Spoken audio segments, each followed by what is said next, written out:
Hello, so in the last few videos we've looked at how to create great new habits and how to organise your time and organise your paperwork. So you've got to this really great place with your business bookkeeping method, but how do you make sure you stay there? So let's just recap and remind ourselves how to create a new habit, because remember, it's those habits that are going to keep you in that great place with your business bookkeeping method.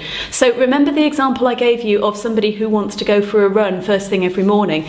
They take the cue to put on their shoes, and then the routine is to go out for a run. And the reward at the end is they feel fantastic, energised, full of endorphins and ready to start the new day. So let's start by thinking about what would make some really great cues. What's going to remind you to do that hour a week? What's going to make you personally stop what you're doing and start doing your bookkeeping? Would you actually take notice of a reminder popping up on your calendar?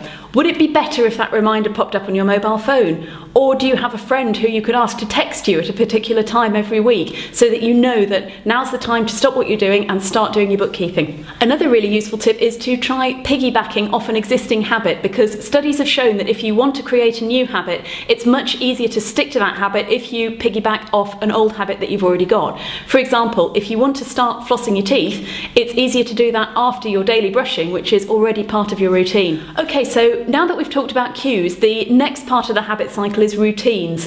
And the thing about routines is that the easier you make them, the more likely it is you're going to stick to them.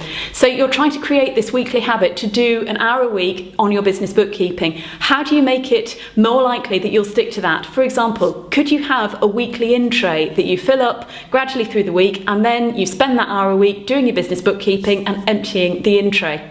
So we've talked about cues, we've talked about routine, and now we come on to the fun bit, which is the reward.